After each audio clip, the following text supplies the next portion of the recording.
A construção da mente. Introdução ao contexto histórico. Logo após a virada deste século, o psicólogo alemão Hermann Ebbinghaus ponderou que a psicologia tem um longo passado, mas uma história curta. Ebbinghaus se referia ao fato de que enquanto a teoria psicológica já existe há tanto tempo quanto o pensamento registrado, apenas um quarto de século havia se passado desde a fundação dos primeiros agrupamentos científicos que se denominavam conscientemente laboratórios de psicologia. Até cerca de 1880, época enfocada por Ebbinghaus, a psicologia jamais havia sido considerada uma disciplina acadêmica independente. Era antes uma faceta das ciências humanas e morais, que eram, por sua vez, um ramo da filosofia e o passatempo amador de qualquer pessoa instruída. Ainda que outros 3/4 de século tenham se passado desde a observação de Ebbinghaus, a história da psicologia como ciência ainda é curta o suficiente para que um indivíduo abarque toda, ou quase toda, ao longo de sua carreira. Esse indivíduo foi Alexander Romanovich Luria, de 1902 a 1977, nascido da segunda geração de psicólogos científicos, mas criado em circunstâncias tais que o envolveram com as questões básicas que haviam motivado os fundadores da disciplina. A psicologia científica surgiu quase simultaneamente nos Estados Unidos, na Inglaterra, na Alemanha e na Rússia. Ainda que os compêndios deem a Wilhelm Wundt o crédito pela fundação do primeiro laboratório experimental, em Leipzig, 1879, essa nova abordagem ao estudo da mente não era privilégio de qualquer indivíduo ou país.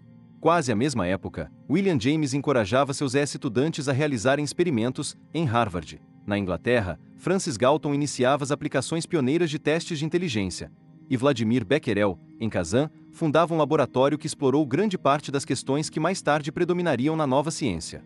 Mecanismos de aprendizagem, alcoolismo e psicopatologia eram alguns temas investigados no laboratório de Becquerel, enquanto Luria se criava em Kazan. Lançando um olhar histórico ao passado, é possível dividir-se a psicologia em eras, de acordo com as ideias dominantes de seus profissionais. No entanto, as mudanças que ocorreram nos primeiros anos deste século, e que em 1920 haviam tornado obsoleta a nova psicologia dos anos 1880 e 1890, não foram nem um pouco claras. A insatisfação pela psicologia dominante ainda não resultara numa oposição coerente, com um programa próprio definido. Se a situação já era confusa na Europa e nos Estados Unidos, era ainda mais turva na Rússia, onde a ciência labutava sob o peso da censura governamental, guiada por princípios religiosos conservadores e por uma política autocrática. Só em 1911 foi fundado na Universidade de Moscou o primeiro instituto de psicologia oficialmente reconhecido. Mas mesmo este passo à frente foi truncado pela escolha de um diretor cuja pesquisa baseava-se solidamente na teoria psicológica alemã dos anos 1880. Nestas condições, um jovem russo que se interessa-se por psicologia encontrar-se-ia em meio a uma curiosa distorção temporal. Caso se restringisse a ler em russo, suas ideias a respeito da matéria e do método da psicologia estariam defasadas. Os trabalhos importantes da Europa Ocidental só eram traduzidos na quantidade e nos timás que convinham à censura do Tsar. Devido à pouca literatura disponível na língua russa, a psicologia em Kazan em 1910 estava no mesmo estágio que a psicologia em Leipzig e Würzburg, uma geração antes. Mas se um jovem russo soubesse ler alemão, teria acesso à produção mais recente, especialmente se sua família frequentasse círculos intelectuais cujos membros fossem estudar na Alemanha. Era esse o caso da família Luria. Assim, desde muito cedo, o jovem Luria leu mais sobre a psicologia experimental contemporânea do que o permitiram as traduções russas. Talvez por seu pai ser um médico, interessado em medicina psicossomática, também os novos trabalhos de Freud e Jung na área da psiquiatria chegaram às mãos de Luria. A isto ele somou as ideias filosóficas e humanistas da tradição romântica alemã, em especial aqueles trabalhos que criticavam a psicologia de laboratório como havia sido proposta por Wundt e seus seguidores. Assim, ainda que, por virtude de seu nascimento, Luria pertencesse à segunda geração da psicologia, começou sua carreira envolvido com os problemas básicos que haviam ocupado seus fundadores um quarto de século antes. Ao longo de seus 60 anos de atividades na teoria e na pesquisa, Luria nunca deixou de se ocupar desses problemas fundamentais. Constantemente buscou suas soluções, à luz dos novos conhecimentos acumulados à medida que cada geração de psicólogos operava transformações no material básico herdado de seus antecessores. A amnésia generalizada que flagela a disciplina histórica da psicologia torna difícil a recuperação dos dilemas que confrontaram Luria na sua juventude. Talvez encontre-se algum consolo na noção de que as ideias psicológicas da virada do século apresentam-se hoje tão obsoletas quanto os automóveis que eram fabricados naquela época. Mas a evolução da tecnologia material é uma péssima analogia para o progresso na psicologia científica. Existe uma analogia mais precisa, e que ocupa lugar honroso na história do pensamento russo do fim do século XIX e na literatura marxista dos séculos XIX e XX. Foi proporcionada por Lenin, que, a respeito do progresso nas ciências, observou que se tratava de um desenvolvimento que repete os estágios já passados, mas os repete de maneira diferente, num plano superior. Um desenvolvimento, por assim dizer, em espirais, não em linha reta. Lenin, 1934, p. 14. Quando Luria contemplou a paisagem intelectual circundante, no começo de sua carreira, a espiral da psicologia encontrava-se num estado de disputa. A grande discordância que dividia os acadêmicos encontrava sua expressão em diversos argumentos aparentemente independentes. Primeiramente, discutia-se se a psicologia poderia ou não ser uma ciência objetiva e experimental. O elemento novo da nova psicologia de 1880 foi a experimentação. Havia pouca inovação nas teorias e categorias psicológicas propostas por Wundt, cujos principais conceitos poderiam ser encontrados, passando pelos filósofos empíricos, como Locke, até em Aristóteles. Wundt, como os filósofos inclinados à psicologia que o precede Hahn, tomava como mecanismo básico da mente a associação de ideias, que surgem do ambiente na forma de sensações elementares. A inovação de Wundt foi ter declarado que poderia verificar essas teorias, baseado em observações controladas levadas a termo em experimentos de laboratório cuidadosamente programados. A introspecção subsistia como parte essencial de seus métodos, mas tratava-se já de uma introspecção científica, que poderia produzir as leis gerais da mente, e não de uma especulação diletante. As colocações teóricas específicas de Wundt não deixaram de ser desafiadas. Encontraram oposição, dentro da nova psicologia, da parte de uma série de eruditos, cujas pesquisas suscitaram a construção de teorias alternativas para a explicação dos eventos mentais. As discordâncias frequentemente centravam-se num questionamento da realidade dos relatos subjetivos e grandes controvérsias eram geradas sobre os assuntos mais prosaicos. Finalmente, o fracasso na resolução destas questões e a suspeita de que elas fossem insolúveis em princípio, por referirem-se a relatos individuais e interiores e não a eventos sujeitos à observação não tendenciosa, trouxeram a termo esta primeira era da psicologia científica.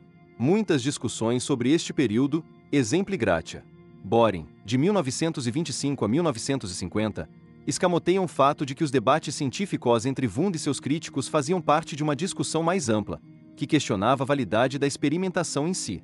Enquanto Wundt e seus seguidores acumulavam fatos e prestígio para sua ciência nascente, os céticos lamentavam a perda dos fenômenos que haviam originalmente tornado a mente humana um importante tópico de estudo. Esta crítica foi elegantemente capturada por Henry Bergson, ao citar a frase de Shakespeare: "Assassinamos para dissecar." Ou, mais tarde, as escolhas colocadas por G. S. Brett. Um caminho levará a uma psicologia científica, mas artificial. O outro levará a uma psicologia natural, mas que não pode ser científica, sendo, no fim, uma arte. Brett, 1930, p. 54. A objeção colocada à experimentação por seus críticos era que a restrição da psicologia ao laboratório automaticamente restringiria os fenômenos mentais que se pretendia investigar. A vida é algo mais que as sensações elementares e suas associações, e o pensamento é algo mais do que aquilo que pode ser inferido dos experimentos, que medem o tempo de reação. Mas, aparentemente, só esses fenômenos elementares seriam passíveis de investigação em laboratório. Wundt não reagiu às críticas com indiferença. Reconheceu que o método experimental tinha seus limites, mas decidiu confrontar seus oponentes fazendo uma distinção entre funções psicológicas elementares e superiores. A psicologia experimental seria a conduta correta para o estudo dos fenômenos psicológicos elementares, ao passo que as funções superiores não poderiam ser estudadas experimentalmente. Na verdade, provavelmente não haveria possibilidade de averiguar-se, por qualquer meio, o processo funcional da psicologia superior. No máximo, seria possível estudarem-se os produtos das funções superiores, pela catalogação de artefatos culturais e do folclore. E Wundt, de fato, entregou o estudo das funções psicológicas superiores à disciplina da antropologia, como a conhecia. Dedicou muitos anos a essa tarefa, que denominou Völkerpsychologie. A escolha básica entre métodos experimentais e não experimentais foi central para Luria no começo de sua carreira, mas ele não se ligou a qualquer uma das opções prontas que lhe confrontaram. Por todos os lados via formulações tendenciosas, nenhuma das quais lhe satisfazia. A exemplo de Wundt, Becquerel e outros, acreditava firmemente na necessidade da experimentação, mas também simpatizava com os críticos de Wundt, em especial com Wilhelm Dilthey, que havia buscado a reconciliação entre as simplificações acarretadas pelo enfoque experimental de Wundt e as análises humanistas de ações e emoções humanas complexas. Dilthey, Com o tempo, perdeu as espirranças, respeitando a experimentação como uma forma para os estudos dos processos psicológicos humanos. Luria, pouco dado ao desespero, tomou outro caminho. Buscou um novo método que, sintético, reconciliava a arte e a ciência, descrição e explicação. Afastaria a artificialidade do laboratório, mantendo seu rigor analítico. Tendo feito sua escolha, defrontou-se com uma série de novas opções relacionadas ao método e à teoria, que tornariam possível sua tentativa de síntese científica. Como muitos dos psicólogos que o antecederam, Luria acreditava que um entendimento completo da mente teria que incluir visões do conhecimento das pessoas a respeito do mundo e das motivações que fornecem energia à aplicação desse conhecimento. A conhecer os processos básicos de obtenção de conhecimento e as regras que descrevem a mudança. O conceito de mudança, para Luria, referia-se aos novos sistemas em que os processos básicos poderiam se organizar. Sua tarefa, gigantesca, e até hoje realizada por qualquer teoria psicológica, era tentar elaborar uma estrutura geral e um conjunto de mecanismos específicos, para descrever e explicar todos os sistemas de comportamento que surgem a partir da atividade dos inúmeros subsistemas que compõem o indivíduo vivo. A partir dessa caracterização global da mente humana, Luria teve que verificar quais dos métodos experimentais existentes poderiam embasar sua abordagem, evitando o vazio da palavra pura. Na arena do conhecimento, as principais técnicas eram elaborações da noção básica de que as estruturas das ideias poderia ser identificada a essa estrutura de suas associações. Laboratórios alemães haviam passado a usar cronômetros mecânicos, dos quais se espirrava uma medida temporal precisa das associações mentais.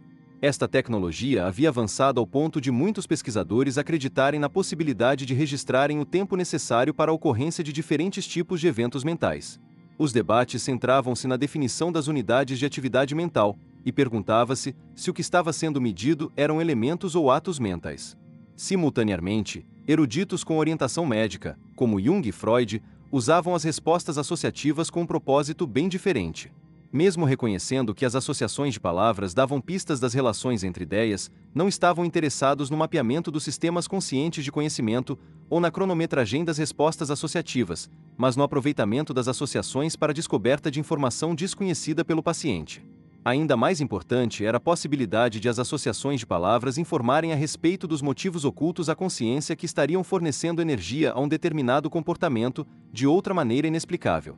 Nessas diferentes abordagens ao método de associação de palavras, uma experimental e outra clínica, Luria entreviu a possibilidade de enriquecer o estudo do conhecimento e da motivação, que ele acreditava estarem inextricavelmente combinados em qualquer processo psicológico.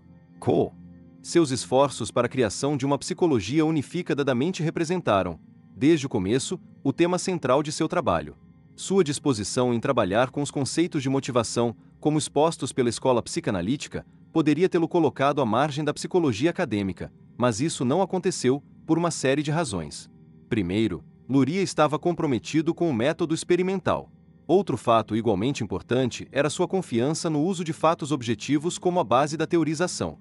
Quando muitos psicólogos passaram a exigir não só que o comportamento observável representasse a matéria básica da psicologia, mas também que as teorias psicológicas apelassem a eventos não observáveis, Luria colocou sua objeção. Antecipando uma posição tomada por Edward Tolman muitos anos depois, Luria tratava a consciência e o inconsciente como variáveis interpostas, isto é, como conceitos que organizavam os padrões de comportamento obtido. Outro tópico que confrontava os psicólogos na virada do século era sua atitude em relação ao conhecimento mais básico, que despontava na fisiologia, na neurologia e na anatomia, uma área hoje conhecida como neurociências. As grandes conquistas da biologia e da fisiologia no século XIX haviam tornado impossível ignorar as importantes ligações entre o sistema nervoso central e os fenômenos mentais que eram o tema central dos psicólogos. Mas a questão colocada era se a psicologia deveria se restringir aos fenômenos descobertos nos laboratórios de fisiologia. Aqui as opiniões dividiam-se em duas correntes importantes. Muitos psicólogos rejeitaram, por uma questão de princípios, que a mente pudesse ser reduzida à matéria em movimento, e que essa matéria pudesse ser estudada no laboratório do fisiologista. De acordo com esta visão, a mente deveria ser estudada introspectivamente, usando a si mesma como ferramenta de investigação. No extremo oposto, alguns cientistas afirmaram que a psicologia não era mais que um ramo da fisiologia, que proporcionaria uma teoria unificada do comportamento. Esta posição foi assumida pelo fisiologista russo I.M. Sechenov, cujo reflexos do cérebro continha um programa explícito que explicava os fenômenos mentais como elos centrais do arco reflexo.